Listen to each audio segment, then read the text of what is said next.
Hello, everybody. So, my name is Shasha, and today there is something that I want to share. So, I dealt with physical pain for over 6 years, and there are a few lessons that I learned from dealing with physical pain that I just wanted to share. There are a lot of, there are a few, and I'm not sure that I will be able to mention all of them in one video, but let's say this will be the part one of a series of me sharing what I learned from dealing with physical pain. So, actually, the first thing I learned was, well, let me go back and share a bit more about this story. So, about 6 years ago, I was diagnosed with a particular, well, I don't want to say disease, but I was diagnosed with something, and I want to keep it private. I mean, I'm sharing something very personal, but I want to keep some aspects of it private. It wasn't something that was incurable, but it was something serious. And the doctor had said that, like, this is serious, but there is medication to treat it. And once it's treated and it's cleared, you'll be fine. So she or he at the time gave me an estimated period of 3 months, and he said, within 3 months you're gonna be fine, and this is just it's gonna belong to the past. So I took the medication, I did the necessary tests, and after a while, medically speaking, I was cleared. However, the pain remained. So I kept on going back to the hospital, and I kept on, trying to seek medical advice. Like, why am I still experiencing this pain? Because you had said that after I take the necessary medication, I will be fine. And I was fine medically, but the pain just remained. So I kept on going to the hospital. A year passed by, the pain just was still there. 2 years passed by, the pain was still there. I kept on going to the hospital. I went to all sorts of hospitals. I went to the general hospitals. I went to private hospitals, private clinics. I went to just all sorts of physicians that, were professionally capable of helping me. And I just couldn't get the help required to ease the pain. And the most stressful thing was, medically speaking, I was fine. Like, I kept doing tests after tests after tests. And, the tests that I was doing were very uncomfortable. Like, and I just had to keep doing it because I wanted to know what was going on with me. And at some point, I got very frustrated. I just got very frustrated, in life, and just I just was so mad at God, because I was like, how could you allow this to happen to me?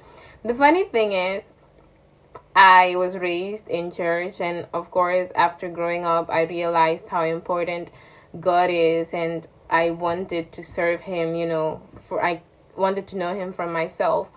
And when I was younger, I always said, if you're a Christian, you just should never be sick, because how could the Holy Spirit live in you and you are sick? Like, those two things it doesn't make sense for the Holy Spirit and sickness to exist in one space. My ignorant self at the time, not to talk down on myself, but just to point out something very important. I was so ignorant of life at the time. I had no idea what life is all about. When you're a little girl and you've been raised inside a bubble.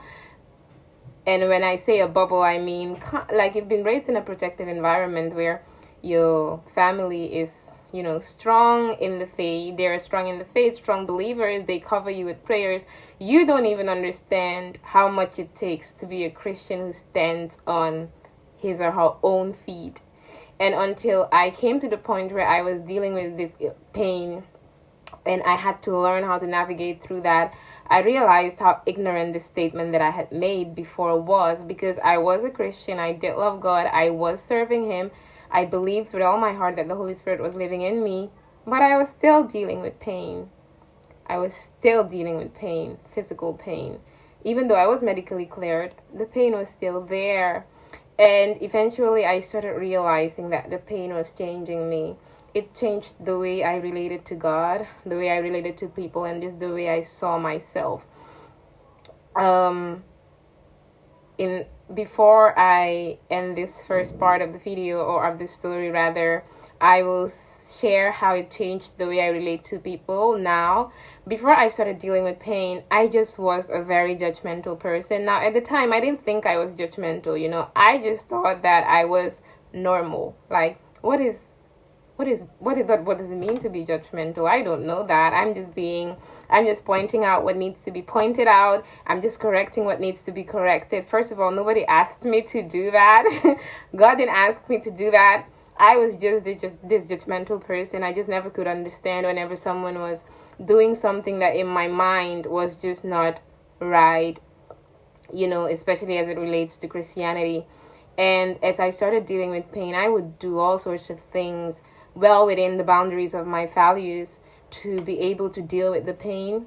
And slowly and bit by bit, I started realizing, like, man, like, is this how it feels when you're dealing with something and you're just trying to escape the pain, and you end up doing something that you regret later, and now you don't know how to go in front of God because you're like, I think he'll never talk to me again. I think he's mad at me.